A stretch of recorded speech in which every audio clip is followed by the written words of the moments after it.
Pacific Ocean.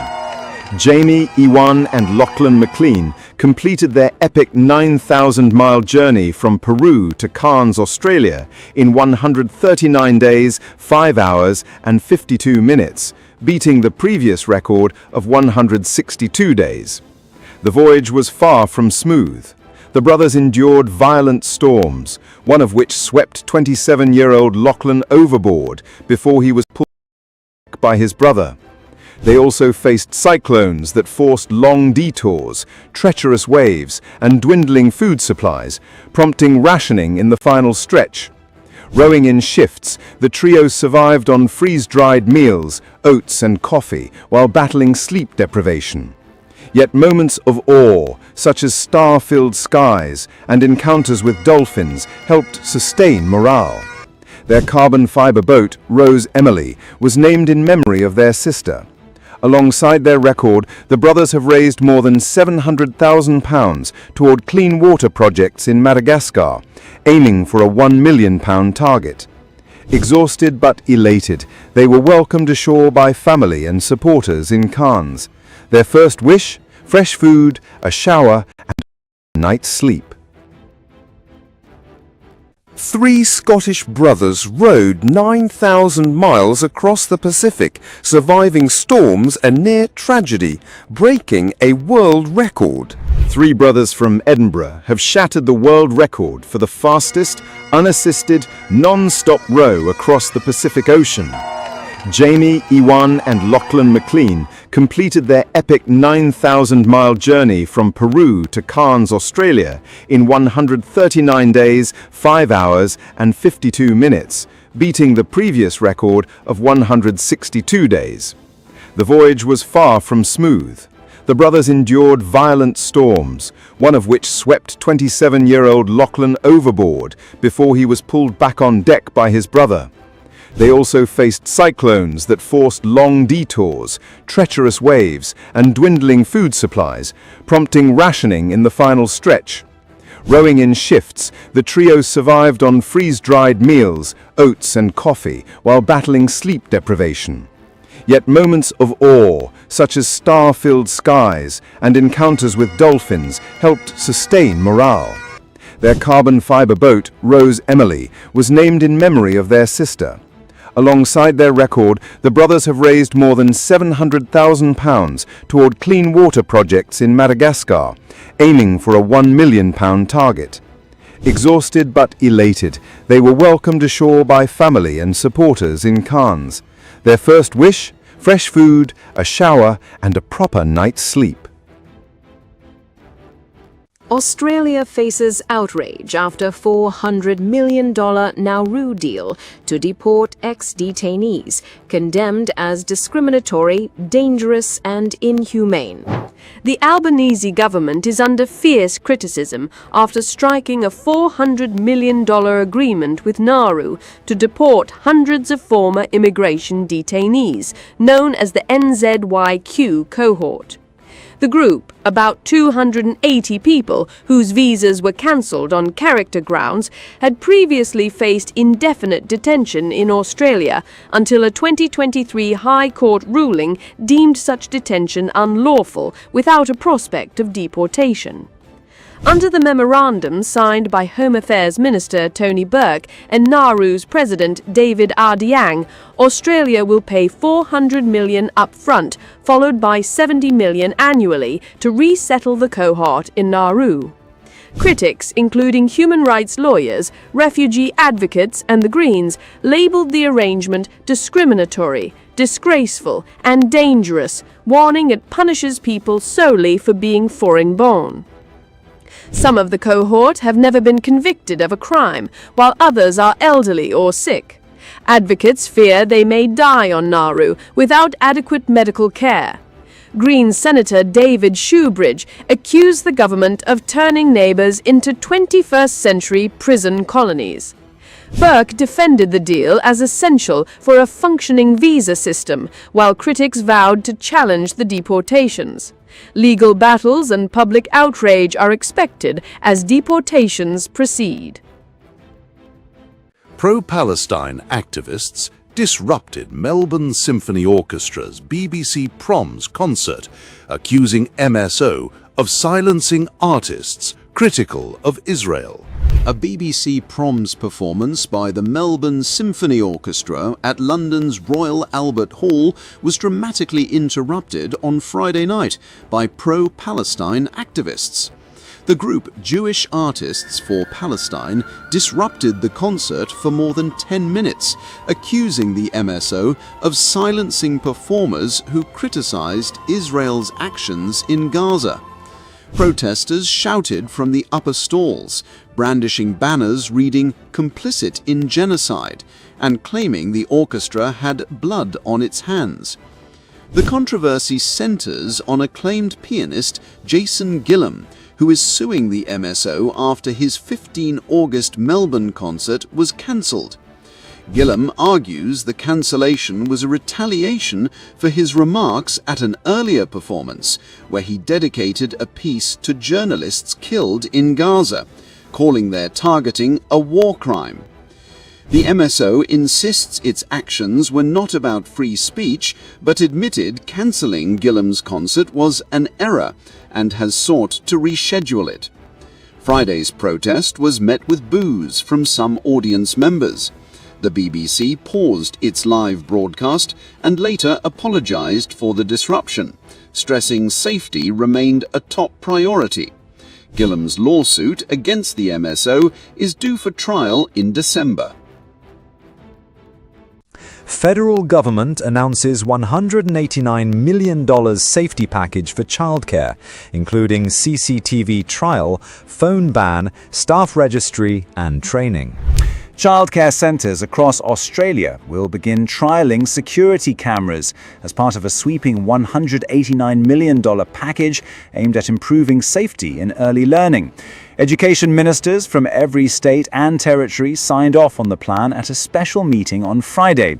The reforms followed the arrest of a Melbourne childcare worker earlier this year, accused of more than 70 child abuse offences against 8 alleged victims. Under the plan, CCTV will be installed in up to 300 centres, some on a voluntary basis, others required to take part. A national registry of early childhood educators will also be created, with a full rollout expected by February. The package sets aside $20 million for compulsory child safety training and introduces a nationwide ban on personal mobile phones in childcare facilities starting next month. Early Childhood Education Minister Jess Walsh said the measures are about restoring parents' trust. She said, "We are focused on keeping children safe and ensuring parents can hold providers to account." The opposition backed most of the changes, with Shadow Minister John O'Duniam calling for their urgent rollout. Cybercrime Agency warns Australians of crypto ATM scams, with losses topping $3 million and victims mainly over 50. Australians are being warned about a surge in cryptocurrency ATM scams, with reported losses exceeding $3 million so far this year. The Australian Cybersecurity Centre says it has received 150 reports in 2024, but warns the true figure is likely far higher. Victims are losing an average of $20,000 each, most commonly through investment scams, romance fraud, and extortion attempts. Authorities say more than 2/3 of known victims are women over 51, with many targeted because of limited understanding of cryptocurrency. Crypto ATMs, kiosks that allow users to buy or sell digital currency, have exploded in number, rising from just 23 in 2019 to more than 1,800 today. Austrac estimates $275 million moves through these machines annually, much of it scan-related. Fraudsters often pressure victims into sending money through the unregulated machines, making recovery almost impossible once funds are transferred.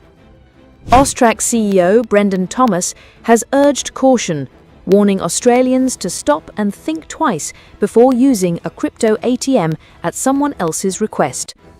The AFP believes many more cases go unreported, with some victims too embarrassed to come forward. Authorities have introduced new transaction limits to reduce criminal misuse, but warn scammers are adapting quickly. Australia cuts wait for cancer survivors donating blood from 5 years to 1, excluding blood cancer patients. Cancer survivors in Australia will now be able to donate blood and plasma just 1 year after finishing treatment, under new guidelines from the Australian Red Cross Lifeblood. The change slashes the previous 5-year waiting period and applies to most cancers, though survivors of blood cancers such as leukemia, lymphoma, and myeloma remain ineligible. Donors will also need written confirmation from their doctor that they are in remission. The new rule follows research showing it is safe to reduce the wait time, with studies confirming cancer cannot be transmitted through blood transfusions. The decision has also been approved by the Therapeutic Goods Administration. More than a third of blood donations in Australia go to people with cancer or blood diseases. Lifeblood Executive Director Kath Stone said many survivors, who once relied on transfusions themselves, are eager to give back. A University of NSW survey found 54% of Australians mistakenly believed having cancer made someone permanently ineligible to donate. Lifeblood says the change will help boost donor numbers at a time of increasing demand, particularly as older Australians, more likely to have had cancer, are often the most available to donate. New NUPLAN results reveal 1 in 3 Australian students below literacy and numeracy standards, despite funding and reforms. For the third year in a row, 1 in 3 Australian students has failed to meet national literacy and numeracy benchmarks, according to the latest National Assessment Programme Literacy and Numeracy NAPLAN results. This year's testing showed nearly 2/3 of students are meeting or exceeding expectations, while the remainder are considered developing or needing additional support. Almost 94% of eligible students participated in the tests, the highest rate since before the pandemic. The results reveal little overall improvement compared with previous years, despite a slight lift across year groups. Reading outcomes showed nearly 70% of students met or surpassed standards, while in mathematics the figure was slightly lower at 67%. Around 1 in 10 students was flagged as needing extra help. The data also highlights persistent gaps between students in regional and remote areas compared with those in urban schools. Education Minister Jason Clare said new public school funding agreements tied to reforms targeting literacy and numeracy aim to drive improvement. But the opposition argues the results prove the system is failing, calling for urgent measures to ensure Australian students get the strong educational foundation they deserve. A former New South Wales police officer has been awarded $2.3 million in damages after a workplace car accident left her with catastrophic injuries and the amputation of her arm. Senior Constable Gillian Oliver, then 34, was injured in 2010 while transporting uprooted cannabis plants from an illegal plantation in Dingo Tops State Forest. Her vehicle, a heavily loaded Ford Ranger not fitted with off-road tires, lost control and plunged down a steep embankment. In a Sydney District Court ruling, Acting Judge Leonard Levy SC found NSW Police had breached its duty of care, causing Oliver's complete destruction of earning capacity. He cited both physical injuries and psychological trauma, including complex regional pain syndrome and major depressive disorder, which left Oliver unable to work. Oliver alleged the vehicle was dangerously overloaded and that police failed to provide training, equipment, or safety guidance. The court heard 7 similar rollovers had occurred in the force within 15 months before the crash. Rejecting claims of contributory negligence, Levy said responsibility lay with NSW Police. The payout includes $1.12 million for lost future earnings. Oliver now lives with permanent disability, her life blighted by pain and psychological suffering. Famed Australian crocodile wrangler and television personality Matt Wright has been found guilty of obstructing justice after a 2022 helicopter crash that killed his friend and co-star. Wright, best known for Outback Wrangler and Netflix's Wild Croc Territory, faced 3 charges of perverting the course of justice. On Friday, a Darwin Supreme Court jury convicted him on 2 counts, lying to police about fuel levels and pressuring an injured pilot to falsify records while failing to reach a verdict on a 3rd. The crash claimed the life of Chris Willow Wilson, who was suspended from the aircraft harvesting crocodile eggs. Pilot Sebastian Robinson suffered serious injuries. Investigators later ruled the helicopter ran out of fuel mid-flight. Prosecutors argued Wright feared being blamed for the crash, accusing him of tampering with records and disconnecting hour meters to conceal excessive flight times. Wright, who denied wrongdoing, said outside court he was disappointed with the verdict but intends to appeal.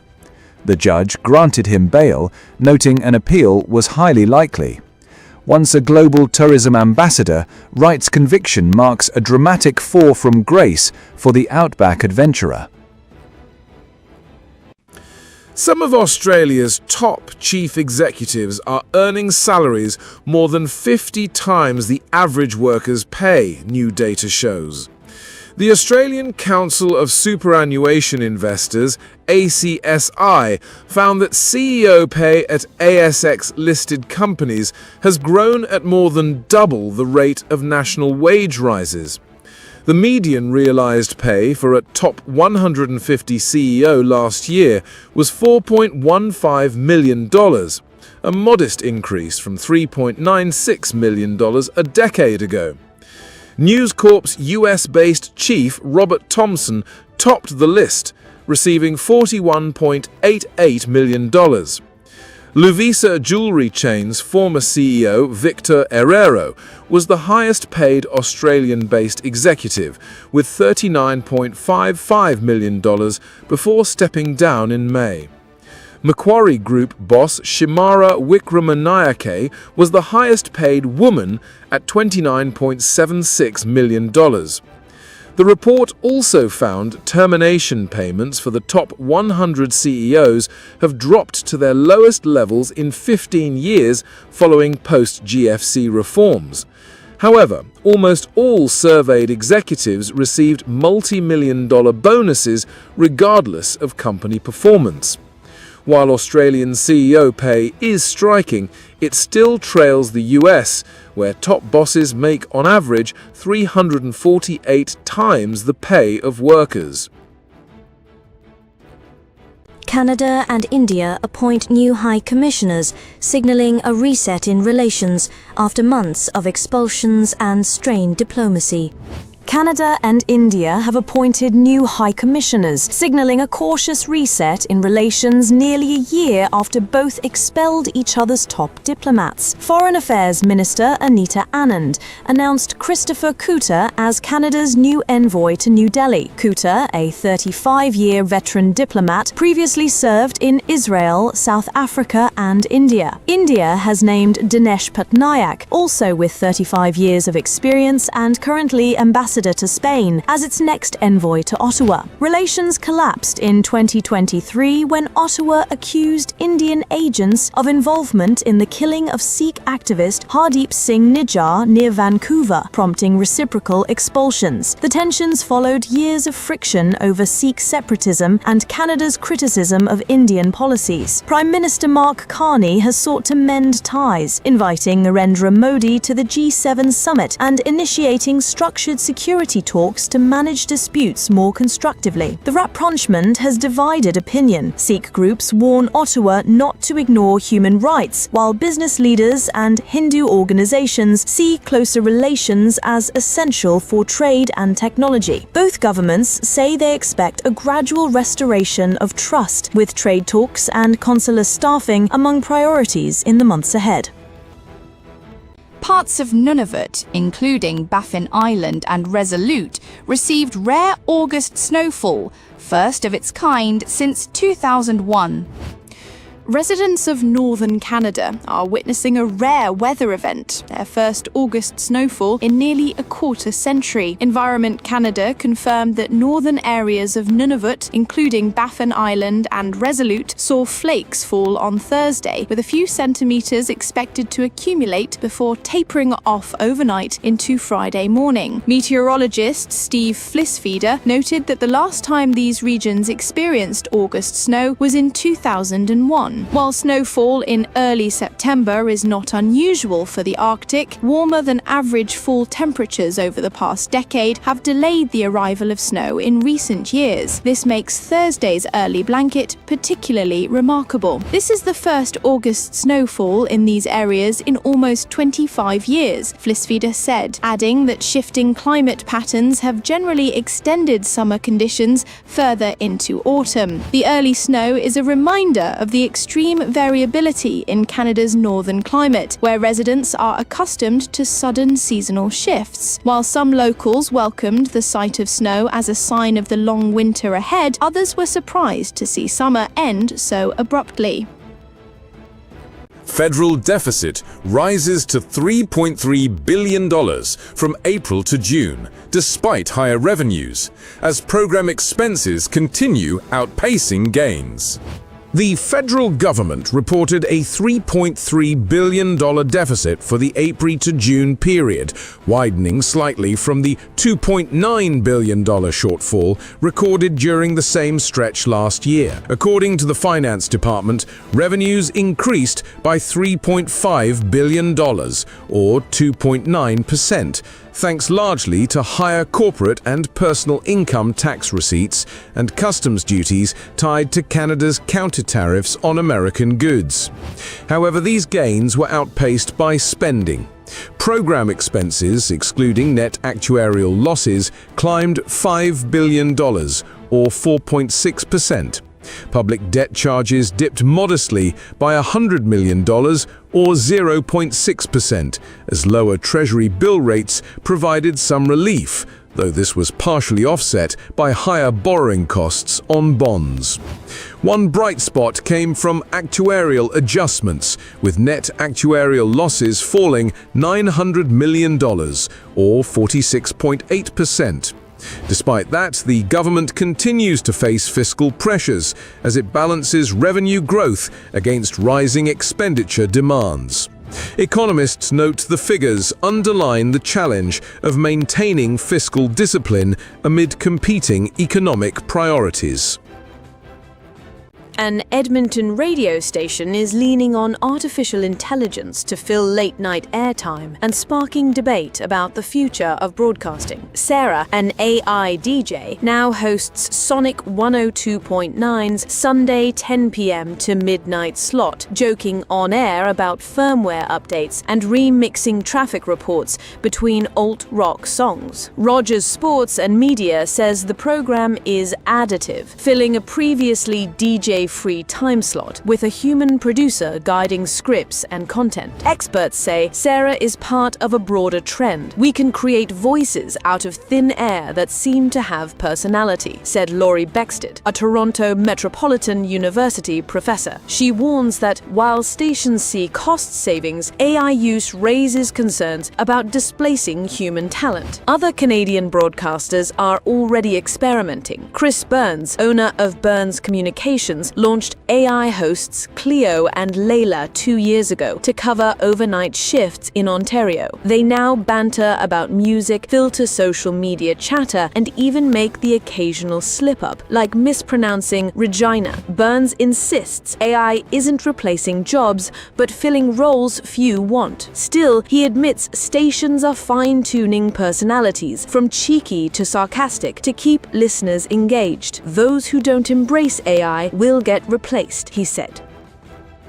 Canadian luxury fashion retailer SSEN says it will seek bankruptcy protection, citing mounting trade pressures and the sudden loss of a key US shipping exemption. In an email to staff, CEO Rami Atala said the Montreal-based company was surprised by President Trump's decision to suspend the de minimis rule, which allowed duty-free entry on US packages worth $800 or less. The move has created what Atala called an immediate liquidity crisis no short-term fix could solve. Founded in 2003, SSENS grew into one of Canada's most prominent global fashion platforms, employing 1,200 people and valued at $4 billion by Sequoia Capital in 2021.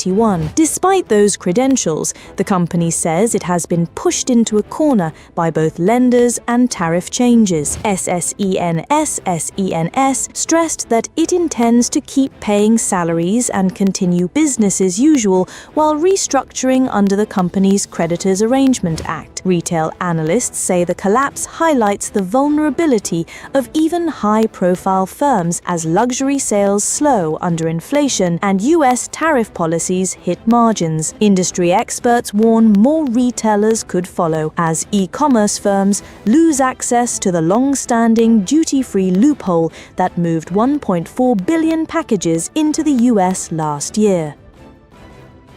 Canadian luxury fashion retailer SSEN says it will seek bankruptcy protection, citing mounting trade pressures and the sudden loss of a key US shipping exemption. In an email to staff, CEO Rami Atala said the Montreal-based company was surprised by President Trump's decision to suspend the de minimis rule, which allowed duty-free entry on US packages worth $800 or less. The move has created what Atala called an immediate liquidity crisis no short-term fix could solve. Founded in 2003, SSENS grew into one of Canada's most prominent global fashion platforms, employing 1,200 people and valued at $4 billion by Sequoia Capital in 2021.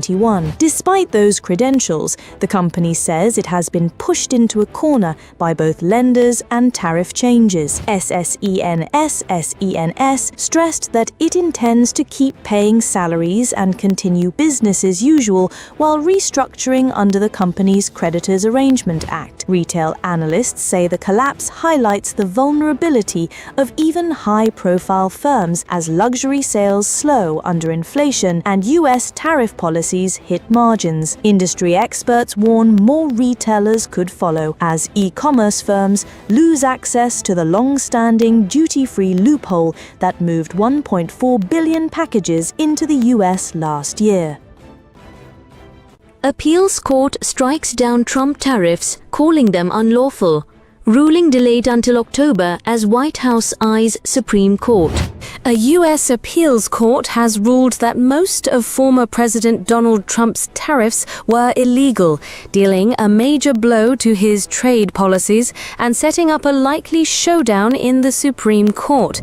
In a 7-4 decision, the Court of Appeals for the Federal Circuit struck down Trump's reciprocal tariffs on dozens of countries, along with levies on China, Mexico, and Canada.